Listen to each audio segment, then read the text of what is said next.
Hello ladies and gentlemen, and welcome back to my channel for another third-party unlicensed 1/6 scale figure unboxing and review. Today we're taking a look at the Facepool hero toy, the Punishman Frank, aka John Bernthal as the Punisher Frank Castle, based off his appearance in Punisher Season 2. Now this is a review sample sent to me by Facepool via toyswonderland.com. I have popped the link to their site in the description below for reference purposes only. This is by no means a promotional video. This is a review on a figure that's going in my Defenders collection after this video is done. I do have to say a huge thank you to Facepool for actually making this review possible. If you are heading down to the description, why not hit that subscribe, bell notification icon, and join button, so you're notified as soon as a brand new 1/6 scale figure review goes live on the channel. As for the box art, it does exactly what it needs to. We've got an image of Punisher's chest, a very recognizable symbol, so you know immediately, yep, that is the Punisher. Down below, the Punishman Frank. Third-party companies, by the way, you can drop the Frank. The Punishman is perfectly fine. We do not need Frank to know exactly who this is supposed to be. Plus, your artwork does all the heavy lifting anyway. On the side of the box, it's pretty plain. There's just some splatter. Maybe it's blood, just in black and white, or maybe it's paint. Who knows? Around the back, I reckon they're going for a very classy feel. We do have the Punishman Frank once again, warnings and legal info, but some super simple, high-quality images of the actual figure. And if he looks this good, I reckon we're in for a treat. They've also delivered on the quality feel of the box. This is some very thick and sturdy cardboard. Now that we've taken off the lid, there is some new artwork on the side of the box. I'm not sure exactly what it's supposed to be. If you know, just weigh in the comments down below. First in-hand impressions, feels quite sturdy. The head sculpt though, I can already tell that this is a next level head sculpt, and we'll get into it, we'll save it for a little bit later. What we are going to do now though is get all of his accessories laid out in the light box and take a closer look at everything he comes with. Starting off with the display base first. What a display base this is. Facepool, with your future releases, keep doing this, keep using this style of display base. Well, of course, mix up the top a little from character to character, but the edge, the shape, keep it consistent.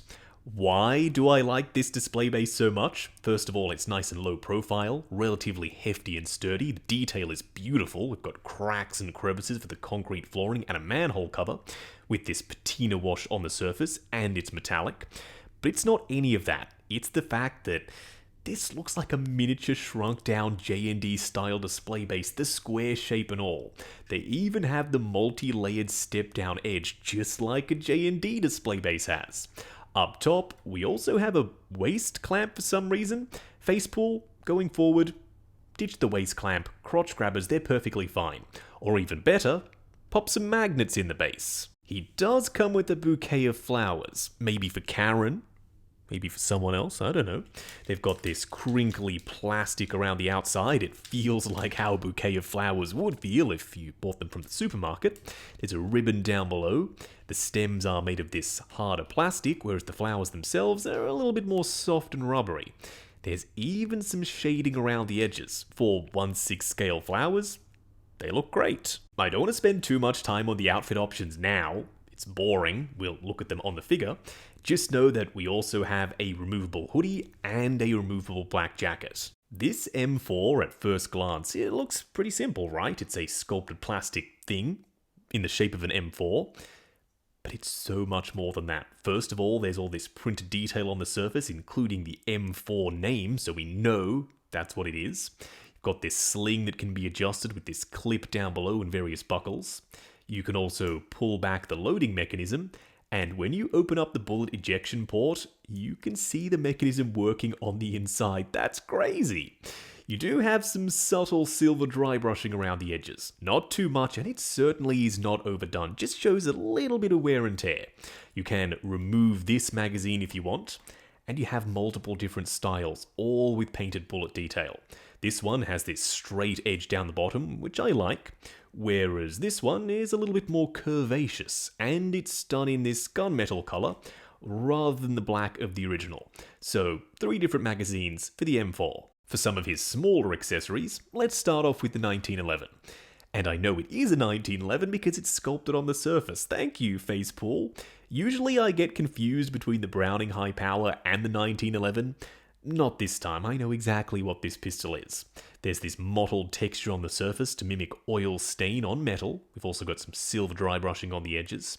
You can move the hammer back, and you can slide the top part back, and it's not spring-loaded, which means if you want to have it look like his magazine is spent or he's mid-firing, you can leave this back and expose the silver barrel. Down below, you do have a removable magazine with some painted bullet detail up on top. Then for these two little guys, you do have his hunting knife with USMC sculpted on the bottom. And the blade, it's pretty worn looking, there's a lot of silver showing. So Frank, he's been using this knife as you'd expect him to. Both of these can be stored on his belt. There are loops on the back of the sheath for the knife and on the back of these little pleather pouches. These are more so set dressing pieces rather than accessories. You wouldn't necessarily have him holding these. There's some spent bullet casings, and they look like 5.56 rounds for the M4 rather than smaller rounds for the 1911. So if you have him holding the rifle, you might want to pop these around the display base. Or not. And lastly for hands, we get some trigger finger hands, some gripping hands, and some closed fists. They're fine. We get some minimal vein work, some knuckle definition, some fingernails, and also a little bit of flashing from where they're molded. They're just okay. The detail isn't fantastic, and it's also not terrible. They are far from the worst third-party hands I've ever seen. They're kind of middle of the road, which is crazy considering all the effort they put into the rest of the accessories. What we are going to do now, though, is get Frank Castle, the Punisher, himself out here. Standing straight up and down in the light box. No crazy poses or accessories or anything like that. The one question probably on your mind right now is, Justin, can this guy stand in as Punisher if I missed out on the Hot Toys one? Well, kinda, yeah, it just depends on you. If you prefer the Hot Toys outfit all black from head to toe with the much brighter Punisher skull and the long trench coat, go ahead and hunt that one down. If you like this outfit, I'm more than willing to say that this head sculpt is good enough that it does the heavy lifting for all of the little bits and pieces that the figure doesn't do so well. The outfit is more boring. He's wearing jeans and the Punisher logo is much more subdued. That head sculpt, I just keep coming back to it. It is super strong. Up close and personal, kicking things off with Frank's head sculpt. This is the most important thing here. There is no question. It's not the outfit and it's not the accessories. It's the head sculpt. If this was not good, the entire figure wouldn't have worked. Luckily, it is good. And no, not just good, it's an outstanding head sculpt. There is so much detail, the skin texture, it's dialed up to 11. There's 5 o'clock shadow, there's some complexion with that rosier color. We've even got some very realistic and wet looking scratches, some battle damage if you will.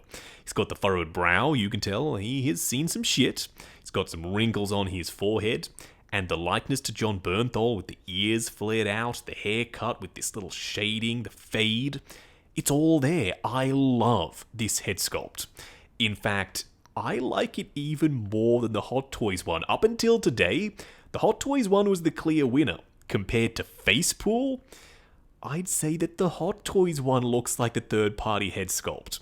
That is going to ruffle some feathers. I know some people, they're just going to prefer the Hot Toys one, and if you now see both of them side by side and you prefer one over the other, I've done my job. We don't have to agree, actually. We just have to have our own opinions, and whatever makes us happy, that's totally fine. I like the one on the right. If you like the one on the left, all good. You can even see around the back that fade with the hair. It's all sculpted. It looks like his scalp is poking through his buzz cut, which is exactly as you'd expect it to be. The only complaint I have is that his neck, and the rest of his body for that matter, doesn't quite meet the quality of the head sculpt, and we'll get there in just a minute. The vest has the Punisher's skull on the front, some bullet holes and some blood. You also have some little straps and buckles, some metal buttons on the front. And this is removable and adjustable. If you don't want it there, you can take it off, or if you want to tighten it up, you can do that too. He does have a long sleeve black shirt on, and you can pull it down to hide the wrist pegs if you so choose. The musculature also pokes through the shirt because it is as tight as it is. If you're wondering what he looks like with some of the other layers on, okay, Frank, a little bit more incognito covering up that Punisher skull. The jacket is big enough that it does sit over the flak jacket. You do not need to take off the vest if you want the jacket on. You can stack the layers and it works fine. It does look a little bit bulky around the traps. That's just a given. He is wearing multiple layers, that's just how it works. We do have a real zipper down the front. You can do up the jacket if you so choose. The pockets also have real zippers. You can cinch the sleeves tighter. There's a Velcro strap down there. We even have a little drawstring that I'm fairly certain is functional. Lastly, the collar is wired around the back. You can have it sitting down, or you can have it sticking up if you want him to look like even more of a badass. Now he's really bulked up. I've got his blue hoodie on, I've got his black jacket on, and the flak vest. He's wearing so many layers. You can mix and match if you want yes hoodie, no flak vest, or the other way around, or yes jacket, no hoodie. Just have fun with it. Create your own perfect combo for Punisher. For me, I'm going no jacket, no hoodie, yes flak vest, with his black long sleeve shirt sleeves rolled up. That's my favorite combo. If you want him wearing the hood, it is doable. It's not perfect. I do wish the hoodie's hood was wired. It isn't. It's just straight fabric. And it does have a point up the top, so it sticks up just a little and looks a touch goofy. For me, it's not something I'm going to rock pretty much ever. As you can see, that point, you do have to contend with it constantly. And because his hair is sculpted, unlike real people hair, it doesn't conform to the hood, whereas if you had a real hoodie on, your hair would be pushed down, so it doesn't sit up as high as this one does. Okay, back to stock, and while we're here, there is just one little thing, one little complaint I have that I do want to mention. His forearms. You can see the seam line, the mold line, if you will. There's not a lot of skin texture or detailing or vein work at play. And the paint applications, they're pretty simple. They do not look anywhere near as good as the head sculpt does. I reckon the body lets the head sculpt down. Not enough to say that it ruins the figure, not at all. I think it's still an outstanding release. Still, something to be aware of. His belt is pleather, there's a real metal belt buckle, and you can attach some parts and pieces to it. If you want to have his knife around the back, there are some loops. Yep, you can pop that on. Or if you want to pop on these pouches and the spare magazines, they can go on his belt as well. His pants, they're denim-style jeans. We do have some contrasting stitching in yellow. And the little tag around the back that I'm pretty sure is supposed to be signifying that these jeans, they're Levi's. They're nice and baggy where they need to be, so they shouldn't get in the way of range of motion. And they do tuck into the tops of his boots. Speaking of the boots, there's this mesh-like texture, there's wrinkling and buckling, and they're not a split-cut boot design. How does that impact articulation? We'll have to wait and see. There's some sculpted laces down the front, some dirt and grime on the surface, and on the underside, some sculpted tread. Plus an FP for Facepool. I like that little Easter egg. It's subtle, and chances are, if you weren't looking for it, you probably wouldn't even spot it, but it's a nice way of just throwing your brand on there while not being too over the top. Time for some quick head swaps? Yeah, I think so. The Hot Toys head sculpt on the Facepool body. It fits. I don't think it works. The skin texture and skin tone is wildly different to the body. The body is way more tan than the Hot Toys head sculpt. It still looks okay, it doesn't look too big or too small, so if you wanted to take the Facepool head sculpt and pop it on the Hot Toys body, then you're left over with the Hot Toys head sculpt, yeah, totally, you can pop this on there. You might want to switch the body though. Well, this is pretty disappointing. I was really hoping this was going to work. This Facepool head sculpt is so good. I really wanted it on the Hot Toys body. The skin texture and the color is way more of a match compared to the stock body that it comes with. But it doesn't work. The neck is far too long.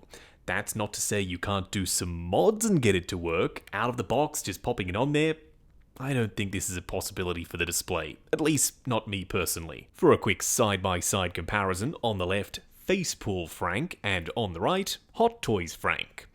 To be frank, can't believe I just went there, and I'm pretty sure that's a reused joke. Shame on you, Justin. These two are both really solid figures. If you want the most badass version of Punisher, yes, get the Hot Toys one. It comes with a minigun, for crying out loud. Whereas the Facepool one, it's just classier. That head sculpt, I think it sells the figure just on its own. And you get the display base, that's JND level, and you get weapons, and you get multiple different outfit options. So whichever way you go, no matter which way you're leaning, they're both pretty solid. Arguably the more important comparison, I highly doubt you're going to have multiple Punishers in a row. You might, if you want to, okay. More than likely, you're probably gonna want to pair him up with Old Red, aka Hot Toys Daredevil. The Facepool figure is the exact same height as Hot Toys Punisher, so the height difference between Daredevil and this Punisher, it's the exact same as the official figures, meaning he can totally work here. Going over articulation, starting off with the head sculpt, it is on a double ball peg. The neck, however, is not articulated. It's part of the sculpt of the body itself. Looking forward to there, looking up to there, swivel and pivot side to side. The shoulders will go up to there relatively unhindered, going forward and back. There's also a butterfly joint at the shoulder that hinges up and down. No swivel at the bicep. We do have a single bend at the elbow, and that's where you get the swivel. For the wrist peg, it's a hinge and swivel. The torso will crunch forward and back, swivel and pivot side to side. The legs will go forward to there, limited by some padding around the thigh area, going out to there. Swivel at the upper thigh. Double bend at the knee going past 90. And lastly for the ankles, even though it's not a split cut boot design, the boots are low enough and the tops are wide enough that you still do get a little bit of range forward and back, plus swivel and ankle tilt. Wrapping up on Facepool Punisher, aka the Punishman Frank. This guy is really good. I wasn't expecting that. You see, I've never owned anything from Facepool before, so I didn't have a bar in my mind as to where their quality level was going to be. This guy obliterated my expectations, especially when it comes to the head sculpt. The head sculpt is one of the best that I've ever seen from any company, especially from third party. Facepool, well done. The display base being J&D style, well, that was just icing on the cake. It just makes this entire piece feel really classy. Now, it's not perfect. I don't love the way the body is painted and the wrist pegs are a little bit ugly. I can forgive all of that just because of that head sculpt alone. And when you pop the other layers on, it just becomes a non-issue because the forearms are hidden and the wrist pegs are hidden and you can't really see the neck as much as well. So at the end of this, finally, I can say now when people say, "Oh, Justin, I missed out on the Hot Toys Punisher. Is there a third-party one that can fill in?" I can point at this one and say, "Oh yeah, the Facepool one, go ahead and grab that one." The emphasis on class and quality, that's what gave this one the win over and above all the other 1/6 scale third-party Punishers. Maybe even over the Hot Toys Punisher when it comes to the head sculpt. That's gonna have to be up to y'all. You weigh in down below. Now, I do have to say thank you to Facepool for sending me this review sample via toyswonderland.com. I have popped the link to their site in the description below. Just remember, I know I've said this guy is exceptional, and I genuinely mean it. That's just how much I like this figure. This is not a promotional video. This is a review on a figure that's going in my collection after this video is done. While you're down in the description, why not hit that subscribe, bell notification icon, and join button if you like the sound of seeing your name in the end credits of my reviews. Like, comment, and subscribe. We'll catch you in the next video.